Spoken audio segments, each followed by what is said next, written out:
Hey Val, thank you so much for being here and saying yes to being a guest on the show. How are you feeling today? Good. Thank you so much for having me. I'm excited to be here, chat with you. Yes, you're so welcome. Well, before we start our conversation, tell the listeners just a little bit about yourself. It could be very brief, where you live, what you like to do for fun, and then I'll Yeah, wait for my next question. cool. Yeah, my name is Val Davis. I live in Colorado. I absolutely love just anything being outdoors, being in the mountains out here. So getting into like summer hiking, camping season, and just super passionate about my work. So really excited to talk about that today. Yay. Well, a question I ask every guest is what was one dream you had for yourself as a kid?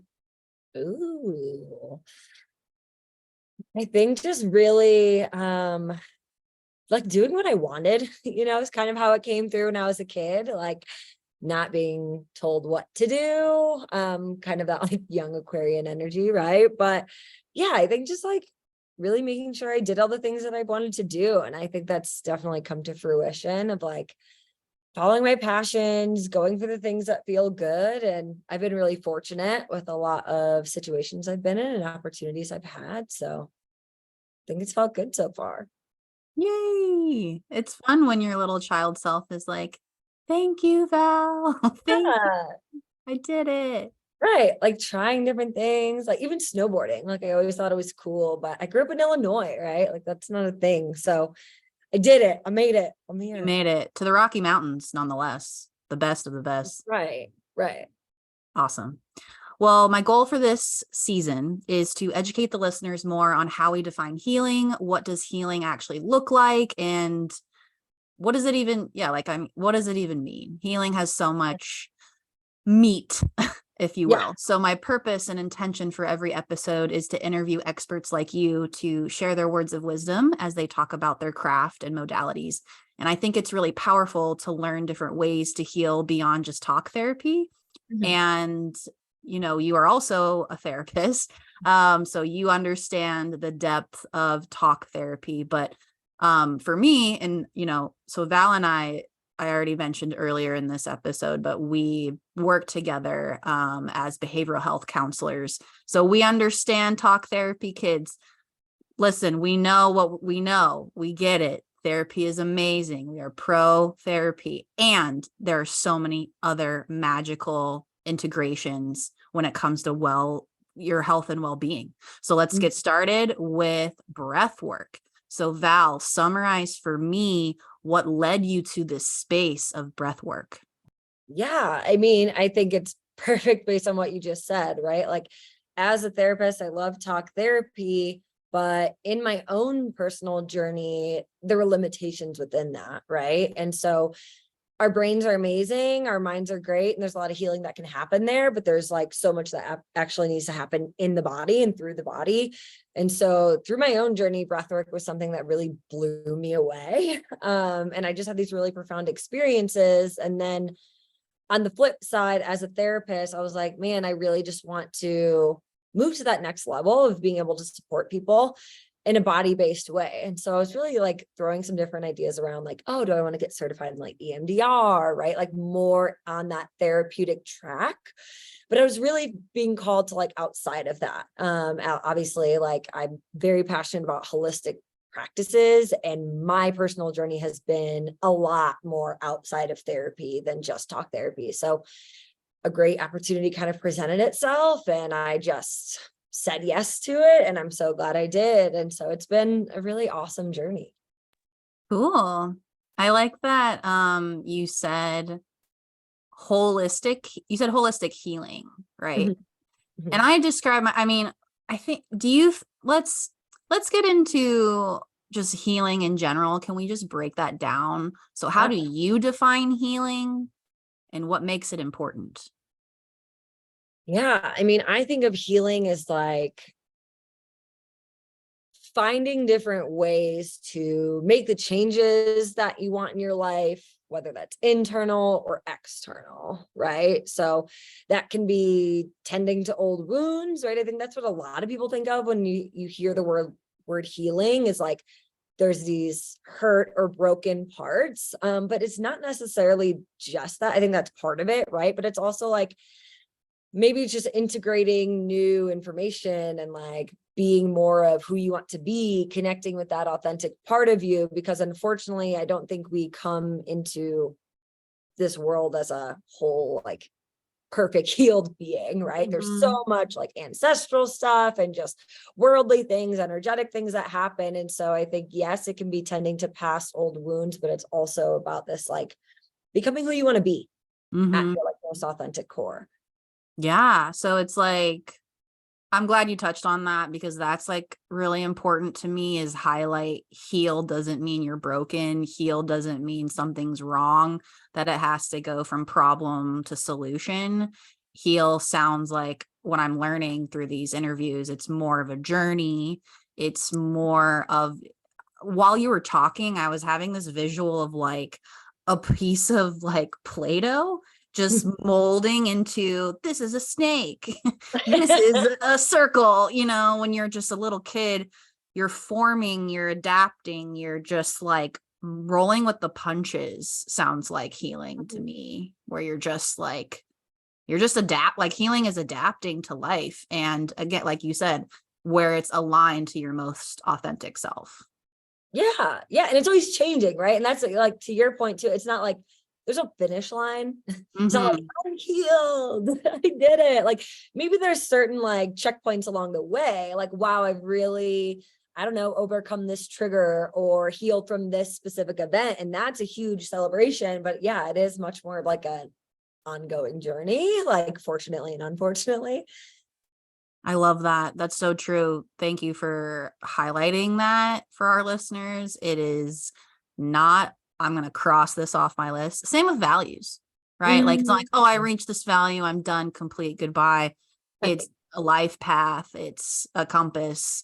So with healing as well, I love that you said checkpoint. And you also said, maybe I healed from a trigger or an event where something was past tense. So in that regard, I've addressed my healing in that process. But hey, you think you're done with a trigger, but guess what? It's going to creep up on you in 5 years. And you're like, oh shit, I got some more work to do. Like, that's just what happens. Yeah. It's like layers, Layers. Love it. All right. So let's get into more about breath work and the relation with healing. So tell me more about breath work. Like, what does that actually mean? What does that look like into practice? Yeah. So breath work is a pretty broad term, right? So really by definition, it's like any intentional way of like manipulating your breathing pattern. So yes, a lot of people are like, oh yeah, breath work, like in yoga and those kind of things. Like, yes, that is technically breath work, right? So it can be box breathing, it can be progressive muscle relaxation, right? But the type of breath work that I do, I like to call it like a breath work journey. It's hard because you don't have like different terminology for it. But in this type of breath work, you are really focusing on increasing your oxygen levels, right? So we're doing certain breathing patterns where you're in this active breath for like 30 to 40 minutes, depending on the practice. Sometimes it can be integrated with like, a scream or kind of placing hands in certain parts of the body and certain cues. But ultimately it is about one, activating the subconscious mind. So that increase in oxygen, right? It kind of helps balance out what's happening in our brain. So we have this very loud frontal lobe that most of us are engaged with most of the day, right? It's our thinking part of our brain. It could be our overthinking part of our brain. But the cool thing about giving our brain more oxygen is that subconscious piece kind of comes forward.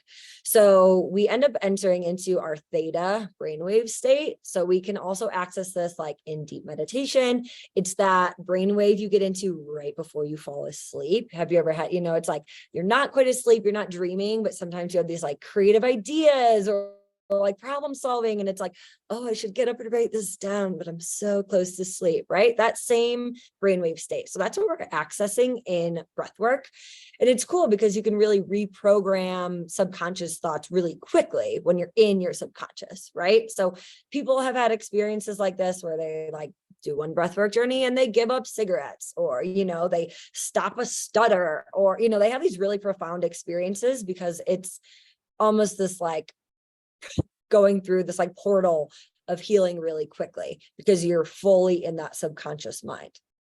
The other part that I really, really love is it's very somatic and body-based in the sense of when you manipulate your breath and really you're breathing kind of fast, again, that really high oxygen level, we're also dialing up our nervous system a little bit, right? So not all the way to fight or flight, but a lot of people notice like they tend to feel like a little anxiety waves when they're starting. And so what happens is your body gets to naturally kind of access its healing modality of releasing through the body, letting your nervous system finish the cycles of emotions, energy, trauma that gets stuck in the body without even having to talk about it, right? So that for me is like one of my favorite things when I'm moving through something heavy, working with even some of my clients or my community. It's like, I don't have to know a whole lot about you, but you can move through so much, right? Or my clients that I do really know, and we've hit a wall with talk therapy. It's like, okay, let's see what the body wants to do. Let's see what the nervous system wants to do. So it's really accessing these two beautiful parts that allow for very profound healing to happen at the same time. Woo! Girl, take a breath. That was a lot. I know. It That was was a lot. beautiful. I get No, hyped but about it. I'm stoked. That's why I love talking to you, because you're so passionate about it and you're so good at it. And I know this because I've done sessions with you. And that's, I just like, while you were talking, how you said this is a journey. Mhm. And that's kind of what like a session is, right? Like I'm going to go to a session, surf session, right? That's a journey. A therapy session, yeah, that's a journey. For some it may just feel like hell for an hour, but it's kind of like perspective, right? I love this journey you can have. You're not injecting anything, you're Right. not talking, you are literally laying down, but your body is doing work. Yes. And I love that you also have a background with eating disorder population and just body dysmorphia, body issues. So you really know from a therapist point of view, clinically, the importance of, wait a minute, let's see what the body has to say. You're giving the body, all of us, a chance to speak for itself. And that is just so powerful that you don't get in traditional therapy. Now, this isn't a podcast based on why breath work is better than therapy. I think we can use them in tandem, like what you're doing, right? So it doesn't need to be this like pro con, but I do want to say what a beautiful gift for the body to have permission to go through something, because the brain will not. If the if the brain knew what the body wanted to do, the brain would not do it. Right. Right. So that's amazing. Yeah. And it's both, right? It's like we need to heal in the mind and the body. And I feel like for most people, we start in the mind because that's usually, like you said, it's like more accessible. It's a little bit more comfortable. It's still hard. Don't get me wrong. Like there's so much challenge and sometimes pain in that. But I feel like for a lot of people, what I notice, and I know definitely for myself, it's like it starts here and you can move like certain thoughts or challenge them or integrate new ideas and knowledge. But then at some point, it's like, I need more. I need to go to the next level. And there's still these feelings that come up. And I feel like as a society, we are recognizing that and kind of waking up to like, wait a minute, we've swung a little bit too far on the head heavy like focus. So I think we're finding that balance because it is both. Yeah, I agree. And can we talk a little bit about the science? Because you did mention that earlier that I wanted to touch on with like, we are increasing oxygen. Yeah. You're talking about theta and all that stuff. So I think I want to get to know more info on the science behind breath work. And is it like, I mean, if you can also walk us through the flow, right, of stomach, chest, then exhaling out with your mouth, like what is the science behind all of this method? Yeah, totally. So I think it'd be helpful to kind of understand like where it came from a little bit too, because really this type of breath work started kind of in the name of, it's called holotropic or holotropic breathwork, started back in the 70s. So after the war on drugs, and kind of all of that research with psychedelics getting shut down, people wanted to understand, psychologists were really wanting to understand, okay, how can we access that subconscious mind that was allowing for a lot of healing? Like, how do we get to do that without substances? And so they figured out, hey, we get to manipulate our breath and do these kind of crazy things, right? We can kind of change our body's chemistry through our breath. Because when you think about your nervous system, right? I think about being triggered, so it's like when you get triggered, your blood pressure goes up, temperature rises, your breathing changes. None of that stuff, like if I sit and tell you right now, hey, lower your blood pressure. Hey, can you lower your body temperature, right? They're not accessible, at least to most of us, but breath is something we get to manipulate. So we've learned over time through many, many research studies of whoa, we can do a lot of cool things here, right? So most people know hey, take a deep breath, slow down. Some people know a longer exhale can kind of, activate that rest or digest side of the nervous system. So it all started there and kind of beyond of okay, wait, there's a lot of healing that can happen in the subconscious. And that's that theta brainwave state, right? So for a lot of people, they do compare a breathwork journey to working with a mild form of psychedelics. Ketamine assisted therapies it's kind of booming right now.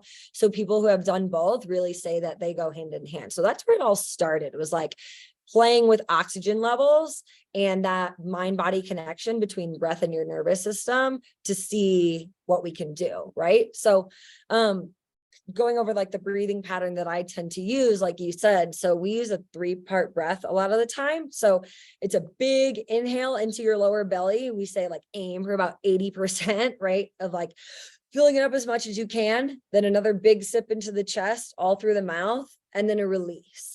So as you know, from doing sessions, I say release because the goal is not exhaling all the air out. The goal is we just need to let out enough to start our next big inhale. Because again, the goal is lots and lots of oxygen. We are really trying to increase oxygen in the body because that's what activates that nervous system a little bit. And that's what allows us to flood our brain and turn on that subconscious part of our mind. So it's really cool just what the body's capable of and all the programmed healing that we have.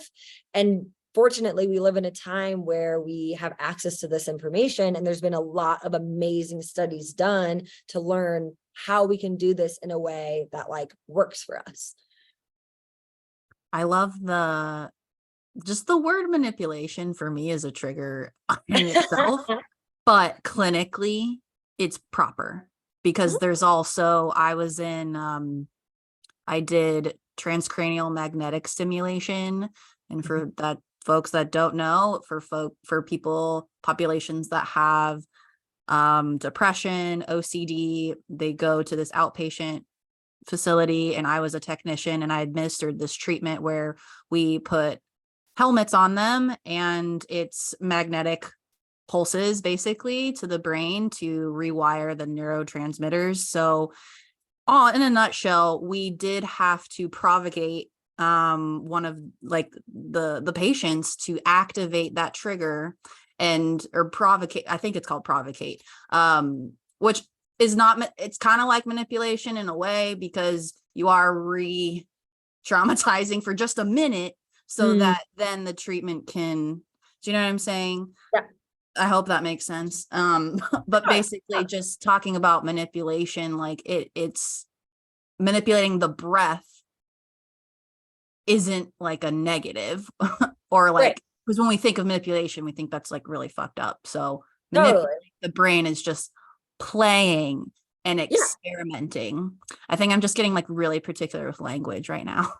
That's okay. And I get it. And yeah, you're right. It is totally playing with. It's just when we take control over and do something different with it, right? Because it's hard when you're doing that breathing pattern, okay, belly, chest, release, all in and out through the mouth for 40 minutes. There's people who hear that and are absolutely not, no freaking way, right? And it's but that's that's why it is work, right? It's breath work because it is this intentional work you have to put in for a while. You don't just start this breathing pattern and slip into the subconscious journey, right? It's I know I've said that this to you before, it's that roller coaster, right? That those first few songs, you're, climbing up that hill and you're like, this is crazy. My mouth is dry. There's no way I'm doing this. You're so head heavy. You have to really work to let your body and brain kind of like fall into that, right? And that is that manipulation piece of like, you got to do this thing that's uncomfortable, right? You got to like not just be in your natural relaxed breathing pattern for a while.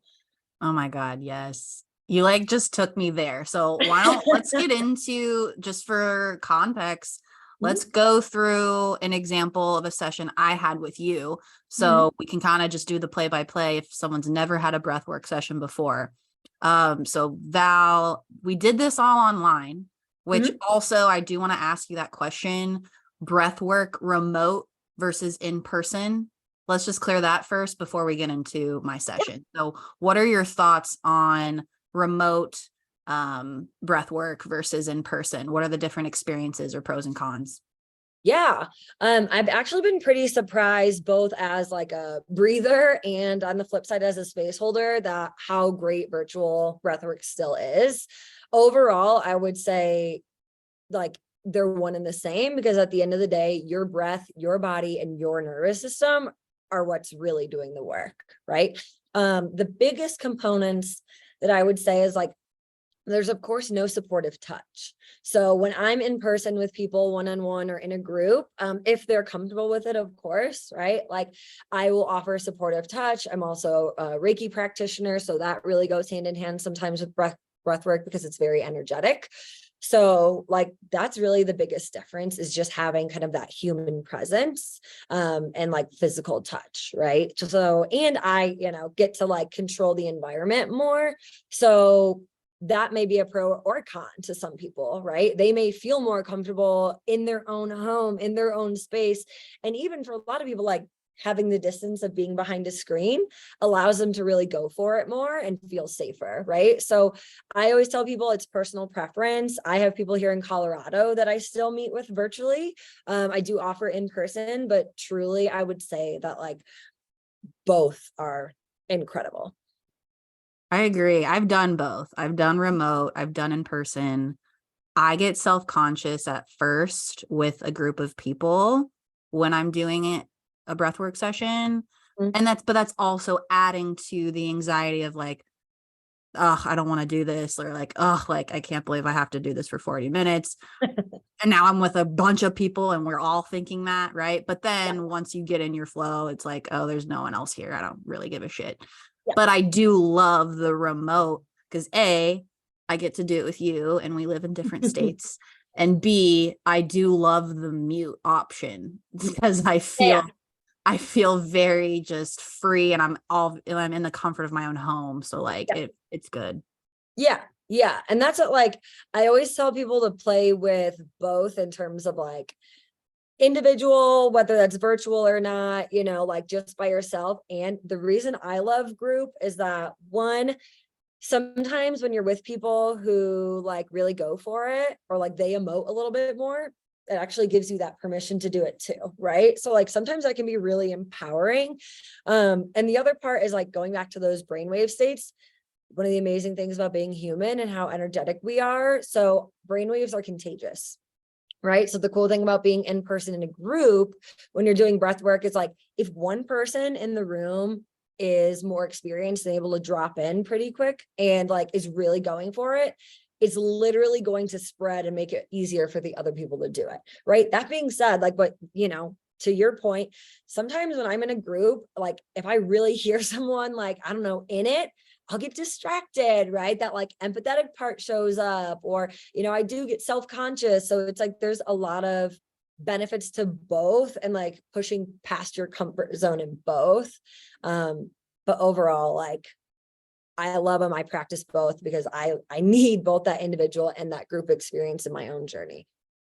Yeah, it reminds me of like yoga, and when the yoga teacher is like, I want to hear you, and I'm like, ah, that lion's breath, right? Like it makes it so much better and like more permission, like you said, to just be yourself. But it can be hard though with a group of strangers you don't know. And but no, this is all about going out of your comfort zone anyway, people. So we're doing So yeah, let's get into my session. So Val started it with, she shared her on Zoom, she shared her screen and so that we can listen to music. And that was really nice to have. She has this she always has great playlists on Spotify. So I always knew I'm at least going to be listening to some good shit. And my breath was sometimes going with the music, which was kind of cool. I don't know if you designed it that way, but yeah, so I really liked that. But for me, the experience in the beginning, and I've done breathwork before, but it's been a little minute. And so she cued or gave some feedback during the session as well of notice any resistance that's coming up. And for me, that is especially in the beginning, the stories in my brain was, okay, we're doing this, you committed, you've done this before, you could do it again. And then I thought about the last time I did it, I had this really big connection with feminine and masculine energy. So I was like, I wonder if that's going to come up, but I let that go. Right. But anyway, there was a lot of resistance for me. And so just remembering, okay, chest or belly, chest, mouth, I just had to keep saying that over and over in my head. And then eventually my fingers started to tingle. And then the rest of my body just became dead weight, but it also became squirmy. And as I was getting faster, what was the metaphor you said? It was you're in control of the gas or something. Oh yeah. Yeah. I always tell people think of it like a gas pedal. You decide how much you can give it or pull back, right? That's the cool thing about it in comparison to a psychedelic journey is you take that, you're on the journey, right? But with breath work, it's at any point in time, if your physical, emotional, or mental sensation is becoming too much, you can slow it down, right? You can either slow down your breathing or you can switch to nostril breathing. You're not going to ruin your journey, but it's just a good way to remind yourself you are literally in control at all times, even though sometimes you could leave your body but you can be oh, want to go back now. Yes. Oh my God. I love that. So I don't know, call me a control freak. I don't know, but I love that. I love being able to be wait, I don't, this is voluntary. I don't have to do this. Yeah. But yeah, so continuing from just remembering the pattern because I forgot. And then I noticed, wow, I'm getting really thirsty. Should I stop and get water or is that going to interrupt it? Fuck it. Just kept breathing. I kept going. And then I guess I was getting faster or I was speeding up the progression, I started to get a headache right in the middle of my forehead / left eyebrow. And it just was feeling really intense. But I was okay, keep committing, even though you're in pain, maybe it'll brush through. And so I kept breathing. And, Val is cueing me as well, send some love. And what were some other things you were saying? Mhm. Um, Yeah, I mean, I definitely remember that. I know there was at one point kind of reminding you that you were supported. That was a big thing yeah. that came through in your last journey. It was Um, disconnect from whatever you want to call it, spirit, God, universe, the bigger picture kind of a thing. That was coming through. Cause yeah, I felt it too, kind of in that third eye. I remember telling you, it was pulsating the whole time. Really to me, when I feel that, when I'm tapping into someone else's energetic field, it's a good thing. Your third eye is connected to intuition, right? Trusting yourself, and that's great. But it was this pulsating feeling of you're too much there and needing to come back to above you, the forces that are working way beyond yourself, and trusting that and surrendering kind of to the path and all of that. I remember that coming through pretty strong. so it's more than for me. So I have an inner authority and an outer authority. So Yeah. I'm good with my my intuition, but it's more about trusting the process of what's out of my control. Yeah. Okay. And not being afraid to let go of some of that control. Yeah, that's Yeah, I have my notes. I got literally let go of control. Oh my gosh, you wrote that down? Yeah. Wow. Yeah. Perfect. Yeah. That's good. Yeah. Don't only rely on self, trust, surrender, let go, Mhm. control, open up your connection, whatever way that means, right? Like Mm. we all have different ways of feeling supported.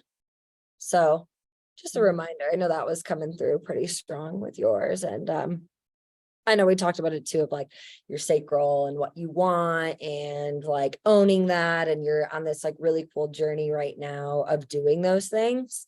Um, and so it's like coming back to that connection of like, and don't be afraid to like ask for help or let go and just kind of trust. There was a lot of heart stuff coming through too. I mean, that's the story of my life. Anytime Yeah. I go to a healer, or a psychic, Reiki, any of that, Mhm. which it really inspired this podcast as well, is just this has been my California healing 1 year journey. Yeah. But that is a common thing, is the heart and throat. Yes. Main ones that no matter who I talk to, they could do some work for an hour, but they're like, I did stuff, but you got some more, girl. Like, but it's not, I don't know if you felt anything, or I don't know if, what do you call it? Feel anything, see anything, Mhm. whatever, for the throat? Would anything in the throat come up? Yeah. Oh, When I of tapped course. into, of course. Yeah, I did. Yeah. When so for me, when I'm doing like kind of, I'm certified in distant Reiki, right? And so whether I'm distant or in person, I tend to feel other people's energy in my own body. Like that's really how it comes through really strong for me. So when I tapped into your throat, it like this is not in a bad way, but it literally felt like almost I was gonna like throw up. But not, and I don't mean that, I know that sounds like, oh great, but no, it just means a lot was coming through and the things that I wrote down. It was finding the balance in what needs to be shared and what is yours. So Mm. kind of this balance and expression was really coming through. And kind of like when that message kind of came through and I was trying to just like, kind of shift and like see if we can move some of that, it was this really, really big connection of throat and heart. And then even like almost like dipping down into sacral, so like identity, right? But it was really like, it was like, okay, throat, felt that initial wave, was like, whoa, there needs to be some balance here. But then immediately heart and throat are, uh, side by side in terms of our chakra system. So it was like heart became very activated. And so like moving down into that, it was like this idea, again, I feel like you're on this cool journey. And so there's a lot of the similar theme of like, don't forget to like let your heart lead. Mm. And when I tapped into your heart space, I became really dizzy and like really noticed in my head, and felt a little, again, that tension in like third eye center. And so I wrote like, don't be afraid to drop into heart, let your heart lead. Like you need to stay grounded in body and not just like think your way through everything. And like, again, that control and that, so it was just kind of similar themes in that way. But all like good things, like you have a lot to express. And I think you are sharing a lot. And that's a really amazing thing. And I think you are right. You have this podcast, you have your different like pages and things like that. So it makes sense. And feeling Mm. into what feels good, what feels authentic, when maybe are you pushing yourself to share in a way that doesn't feel good, or when are you withholding when maybe you want to share. Mm. Yeah, that's interesting. I mean, I am, this whole like journey for me has become to like who I decide, being very selective with who I talk to, what am I talking to them about, who's in my circle now. Since I moved to California, I really didn't know anyone and had to start from scratch. And then even having, Colorado friends, still some of them, like, they're not able to relate anymore. Mm, So, but I think with you saying leading with your heart, I have been burned where I have shared something and it was dismissed, or I didn't share and really wanted to, but I had fear that they didn't want to hear it or Mhm. second guessing and shit, So yeah, just like going through my own journey of who do I decide to confine in, but also like that really hit me what you said of like just what can I actually keep for myself? Mhm. Because I'm huge, obviously, with this podcast, just with videos I make, content as a life coach. Like, I want to be the role model. Hey, you can do this too. I fucking did it. You can do it. Even if your goal isn't to travel across the world, whatever goal you want, that's my job as a coach, is to support you. So I would like to role model that. But Mhm. sometimes, what is the line of like, I don't need to tell everyone everything. I could just Mhm. have this for me. Mhm. Yeah. Yeah. And I think that is tough, is like kind of stepping into, like you said, like role model space, finding that balance. And sometimes it'll be more on the side of like, no, I want to share everything. And there may be other, times where that shifts a little bit. But yeah, I think it's cool you acknowledge too, like I've been burned. So it's like that's valid. And obviously you need to protect yourself. And like maybe the scary thing that we all have to face, right, is like, don't shut all the doors with that either. Right. Mhm. Like we sometimes put those walls up to protect ourselves, but then we're also closing doors on really great opportunities or great connections. And Totally. hard. It's hard. It is. I love that. Okay. Is there anything else that came up in that breath work that you felt, or anything else that I should know? Yeah, I mean, other things, definitely that need to lean into that feminine, more of that Oh God. receiving, that flow, that softening, which I know we chatted a little bit about. I know she's like really roaring and raging for you. But there was also a lot of like positive around that, like we said, with the sacral of like, you are owning a lot of your power and your desires in this really cool way. But again, so like with masculine, feminine, and I know you just had your other episode come out about this, but like, so instead of the doing and the planning and the very head heavy kind of masculine, right, like it kind of goes hand in hand with that, like leading with your heart and feeling into what feels good for you. Being kinder to yourself, that was a big thing that came in through heart, and kind of that throat was just like softening, gentleness, kindness, which most of us need all the time. And the only like, so I don't always have visuals that come through. But for you, it was like anytime that I like closed my eyes, and it was not me, but there were like hands that were reaching out to you. And it was like Oh. this two set of hands, and they looked masculine, but it was hard to know. But it was cool. It was like I put hands wanting to hold you or support you. So that to me was like it's in that same theme, right? Of like, I to me, it seems like maybe, again, and we all do this as humans, you're forgetting how supported you are kind of by the other side, and that you need to kind of just trust. And that also goes with that feminine of like letting yourself be held, letting yourself receive, kind of like taking a step back. So yeah, that was kind of the other like cool one, I thought. Oh God. That's so powerful. Mm. Yeah, I mean, allowing myself to be held or protected, it's something I've always wanted, this level of protection, but I never received. So Mm, obviously, hyper woman, right? Like, we are our own heroes. That's when the like badass CEOs step in. We're like, well, fuck, I gotta take care of myself then. But then mm, we're over dependent or over independent. But yeah, I think anytime I do a breathwork session, there's these themes of feminine. And so I shared with Val at the end of the session, like, she cued me in like, hey, this is the last song and everything. And thank God I was on mute.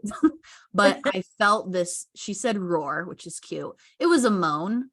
But it wasn't a sexual moan. It was a low, kind of sounded masculine, but whatever. It was a low, just sound moan. and I couldn't control it. It just needed to come out, and it kept doing that in cycles. And I really believe there's this feminine, fiery, fairy like woman inside of me, spirit. And so anytime I'm doing breath work or I'm in the zone, I'm in the vortex, whatever, I'm tripping balls, whatever it is, she has permission. That is the only time she comes out. That's the only time she runs the fucking show, because otherwise the masculine part of me wants to tame her. She's not allowed. Or the masculine side knows how fucking dope and powerful she is. The masculine's like, oh fuck, put handcuffs on this bitch, because we don't know what she's capable of. But that's the thing, she's capable of anything. So there's a lot of feminine that I've pushed down for so many years due to a relationship I was in, to just survival, to starting a business. There's so many masculine like things that I took on that role for. So having the space to manipulate my breath to access her is such a gift. And even the whole day just singing. And I'm a singer. Like, I haven't been singing in years, but literally it's like it's just automatically singing. Like, I'm not like, I'm going to sing right now. Oh, like, no, it's just out. So she's doing something. Yeah. Right. Well, I appreciate you sharing all that. And I think it's so relevant as a female in today's society, right? Of like, we live in a time where we're breaking out of like the suppression of women being able to step into the more masculine energy, right? And like, just to say it, like, the masculine and the feminine, they're both amazing, and we all need both, right? Like, men and women alike, we both need to embrace both sides of that energy. But like, we are moving through a time where like women, right, we're only allowed to be the stay-at-home moms. And so it's amazing that we have made so much progress. We do have female CEOs, and we still are fighting this battle of like equal pay and all this stuff. But to your point, it's like we've also maybe overswung a little bit, and we're losing touch with that feminine side of like, we need both. And that doesn't mean you can't be a badass CEO, entrepreneur female, and like not also maybe be a nurturing side. Doesn't mean you have to be a mom. It doesn't mean these like traditional roles, but it's just learning to tap into the energy of like, how do I just receive? How do I soften? How do I allow myself to also be taken care of? While even though I know, yeah, I can do it my damn self. Yes, I can be an independent woman, but also it fucking feels good to be held. It feels good to be supported. It feels good to like just be and play and create and be in that flow instead of like planning and doing. And so it's cool to hear you acknowledge that, because I think that's huge right now, kind of just in the collective as a female, and that's, again, that's why I love breathwork, right? It's like, you can set an intention and sometimes that comes through, but most of the time it's like your body and your brain and your breath are going to be like, nope, this is what you need to go. Like, hey, Paige, you're still suppressing that feminine. She's going to come alive again. Absolutely. And that's why I just started tearing up when you said that there's literal hands. Like, how beautiful is that? And I'm a big visual person, so that's a big deal to me. Well, let's go towards the end of the session and maybe tell the folks what some like aftercare, they just went through this journey with you. What do you tell your clients, how they're going to feel, what they should do, just other things to prep for? Yeah. So big ones, that are kind of like general for anyone, no matter what their experience was, is just a lot of intentionality of what you are consuming, doing, taking in the rest of the day. So breathwork's very energetic. And so you're very open, you move a lot comes through, whether it's in the body or in the mind. And so just like I tell people, 24 hours usually, or at least, 100% until you go to bed that day. So it depends. Maybe you're doing breathwork in the morning, maybe you're doing it at night. but just being intentional with like, what am I eating? Who am I talking to? What kind of music am I listening to? What kind of podcasts am I listening to? What TV am I watching? So when I mean consuming, I mean literally at all the senses. What are you taking in, right? Who are you around energetically? So it can be really tough. Like I tell people, like, don't do a breathwork session if you can avoid it, right? Don't do a breathwork session and then like have to jump right into work or like go into a grocery store with fluorescent lighting and like, like when I'm always just like, don't look at me, like I just need to go home. So really just being mindful of those things because you're very open, and those things that have a much bigger impact on you than maybe you're used to.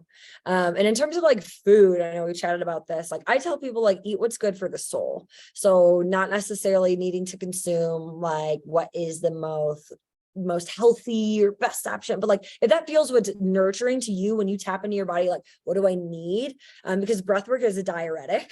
So one, you might have to like go to the bathroom right away, and two, a lot of people come out of it and are like, I'm starving, so it's like feed yourself, but feed your soul.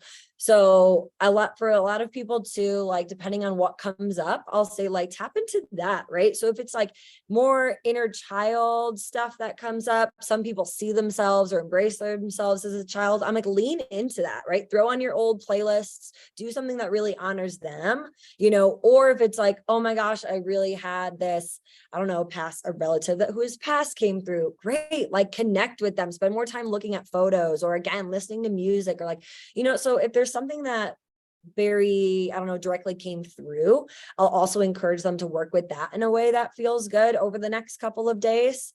And the other big thing is just like cleansing, clearing, right? So again, it's very energetic. And as humans, our skin is kind of our portal for that. So our skin holds a lot.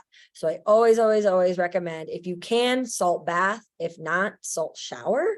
So salt shower is when you just, you're literally putting salt in your hand and then scrubbing the surface of your skin. So great exfoliator, feels good, but really it's energetic we're focusing on, right? So that can be smudging with sage, it can be crystals, it can be whatever that you personally kind of work with. If you're like, I have no freaking idea, shower, at least shower to kind of like cleanse and refresh, because just a lot moves.